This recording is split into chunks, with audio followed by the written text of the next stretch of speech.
couple, Andy and Vicky McGee, desperately try to hide their daughter Charlie from a shadowy federal agency that wants to harness her unprecedented gift for turning fire into a weapon of mass destruction. Her father taught her how to diffuse her power, but as Charlie turns 11, the fire becomes harder and harder to control. After an incident reveals the family's location, a mysterious operative is deployed to hunt down the family and seize Charlie once and for all. But Charlie has her own plans. So this new adaptation of Firestarter, released Friday, May 13, 2022, comes to us from director Keith Thomas and writer Scott Teems, who also gave us the script for Halloween Kills, which is a film I absolutely refuse to waste my time to go see because it looks absolutely terrible. But this whole thing comes to us from them and Blumhouse Productions, who have varying track records of good stuff and some very, very bad stuff.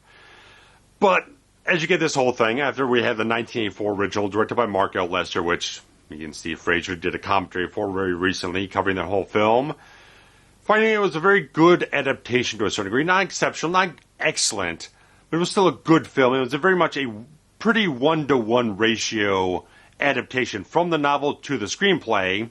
And so it was something that's like going to go against it again, going at the topic again of Firestarter. You're going to have to do something different. You can't just do the exact same thing from the novel, because they already did that the first time around. So you have to find some new, different angles on it or something like that. And going into this thing, watching it on Peacock, because I just decided I'm not going to waste my time in the theater hearing already not good things about this whole film. Sat down and watched it. I just went ahead. I was going to be undivided attention. Not going to look at the phone, not going to do anything. I'm just going to give this thing complete attention, try to soak myself in, see what I get. And getting this whole thing where they just take a very different direction on this whole thing, different tone altogether, which is, again, not a bad thing because you have to do something different. But it goes down on a very linear storyline here, where the original story was much more flashbacks and stuff like that to fill in the backstory of everything that was going on between Andy and Charlie McGee going on the run against the shop. Here they take that much more linear approach and focus a lot more on the family dynamic with the father and the mother and Charlie. So you're getting a little bit more of that stuff fleshed out, and the entire conflict between the mother and the father, how they want to go about, do we want to have her suppress the powers, or do we want to train her to use them acutely to defend herself? So you got that kind of thing going back in the forth in the whole film with those two characters, and kind of having Charlie dealing with sort of adolescent angst and stuff like that, not knowing how to control it, dealing with bullying in school and stuff like that. Various other things. A lot of things that kids have to go through, amplified by these pyrokinetic powers and all that type of stuff. So it's an interesting angle to go at it, but you start going as the film goes on, this whole thing, you can just kind of realize, one, this film looks very drab. There's a very muted, kind of boring color scheme the entire film. It doesn't look very interesting. It's very smoky.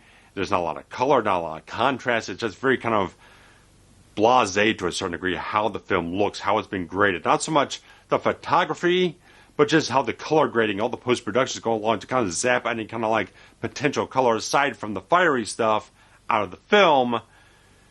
The film starts to reflect that visual style of the whole film, where it's everyone, even though Zac Efron, good performance. He's doing a very good piece of work with the material he's given.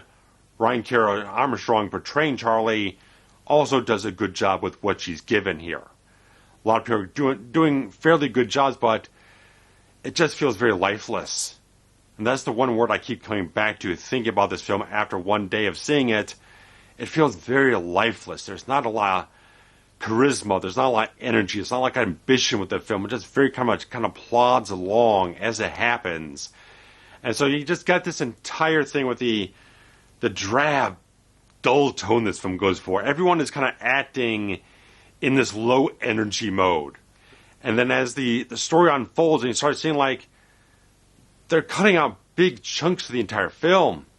The further along you go in the story, the less of the story they actually have retained here. There's certain big sequences. There were big epic effect sequences in the original film that aren't present here. They set them up, but they don't get to them. And there's other big chunks of the entire story here of Charlie and Andy getting put into the shop again and going through certain character development and stuff like that, and the machinations of the villains, which are just not very well defined, and they're very undefined characters. They're not very developed characters. The characters of Rainbird and Captain Hollister don't really have much here. They're just kind of wallpaper characters kind of filling up the plot. There's not a lot, again, energy or dimension or depth to certain things. It's not like the actors are bringing a whole lot more to the table than what the script is giving them for the villains. So it's like, as you had George C. Scott and Martin Sheen in the original film, they gave a lot of just punch and energy and a lot of just actorly qualities to what they were doing, subtleties. They were creating a fully fleshed out character in their heads and their motivations and what the backgrounds of the characters are. They're kind of threading that through how they perform the characters. The actors in this one are not really given that in the script so much. There's not much going on. And even the few extra things they add into it don't really seem like they pay off to a certain degree. There's not a lot of emphasis on really refashioning the story enough to really have a purpose to it. Just like they just take big chunks out almost just to make the film shorter. It just seems like that. And you got all the different things in the film where it's like, it's a good story, but they don't get anywhere near a potential of what you could really do with the whole thing. And it has some very gratuitous sequences of like animal cruelty, animals getting hurt by Charlie's power, stuff like that. It's nothing that needs to be in the film whatsoever. It's just there to kind of get a shock rise on the audience. So it's like there's a lot of different things in the films. Like, I started losing interest. Like, after a certain point, before even the halfway point of the film, I was just like, boy, this is kind of boring. There's not like anyone really kind of like adding something more into it that kind of spiked the film up a little bit. There's just nothing going on here. There's so much gutted from the substance of the story that you've had before that's not here. I really don't know what they're kind of going for here, because again, the few minor things they add here don't amount to anything, and they don't add anything in to replace what they stripped right out of the entire film. It's just a very, very weird type of thing where you got this amazing score from John Carpenter and Cody Carpenter and Daniel Davies. It's like, listening to this thing, it's like, this goddamn score is fucking amazing. It's incredible. And it doesn't live up to the film does not live up to it in the absolute least. Just listening to it in the film itself is like, man, this score deserves a way better film to be attached to than this.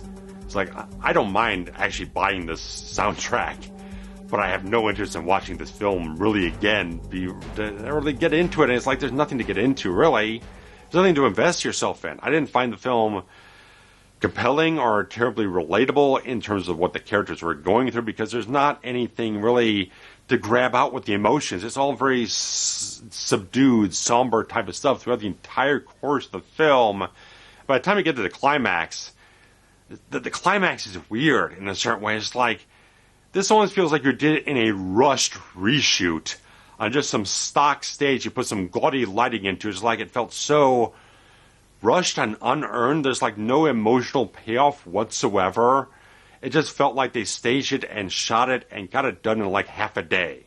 Like there was no substance. There's no payoff. There's no climax of emotional investment in the film, because they didn't really take the time to direct the actors and the entire picture to really give it life, to give it that sort of ecstatic quality that you really need to have for a film called Firestarter, where you're dealing with hot emotions, frustrations, and stuff like that, with a character that's going through a maturity in a certain way, trying to deal with these powers and grapple with all these things going on inside her. It can be a very heavy thematic type of story if you really want to go for that. They don't go for it. And it just feels like it's just so much the antithesis of what the emotional context of a film like this and the ideas behind it really could tap into. Is like, even if you still have all the sort of like, oh, the government's after them and having kind of maybe a conspiratorial element, is very kind of next to nothing in this entire film.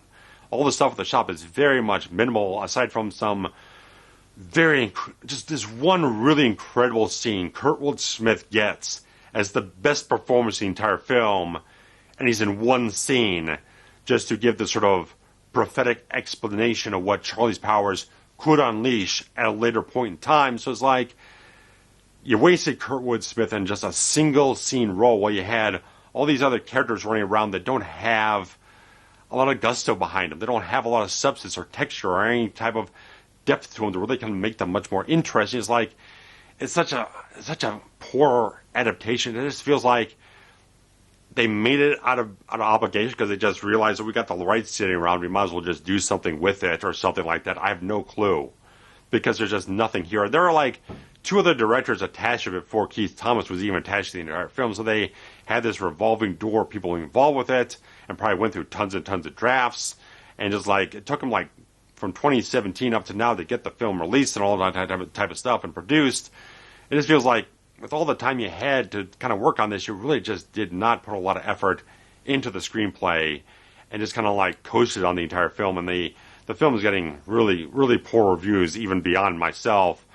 I'm not seeing much good from the reaction this film is getting, and I don't think, because you released it in theaters on Peacock the same day, and you didn't do a ton of promotion for it. Kind of realized when they didn't even screen it for critics, where critics are very favorable to good quality horror today. It's like, this is not like back in the 80s where it's like they're a bit uppity and stuff like that, and they kind of view the whole genre as trash. These days, good horror gets tons of fantastic praise. I think Blumhouse and Universal just realized this isn't going to get a lot of good reaction, a lot of good reviews. We're going to kind of push it out, not put any screeners out or anything like that, and just drop it out in the theaters, see what happens, same day as Peacock, and not kind of give it gusto. Everything just seems very telltale that the studio probably realized it wasn't all that good. It wasn't turning out a terribly good reaction for people that were actually seeing it. Maybe get a bit of a wash altogether. So it's like, yeah, everything just kind of just shows it's not a very good film. I just found it was just, again, lifeless. It's so lifeless and pointless. Like, why are you going to bother doing it? Another adaptation if you're not really going to inject it with something new and fresh and exciting and stuff like that. There's nothing here on those levels. So it's like, man, it would just been stirring around in my brain and stuff like that. It's like, this film just isn't good. And it just kind of upsets me to a certain degree, knowing we just watched the original one from '84, and Drew Barrymore is incredible in the whole thing and stuff like that, and she just exudes so much fantastic emotion in that type of film to really pull your heartstrings, to get you emotionally invested in what she's going through in the film. I didn't get a lick of that in this entire version of Firestarter, so I like to hear what you guys kind of hear and feel about this goddamn movie, because it's just like, it's not a good product. It's not a good piece of work. So let me know what you thought, guys. I'll be back around and other stuff soon. So thanks much. Take care. Bye-bye.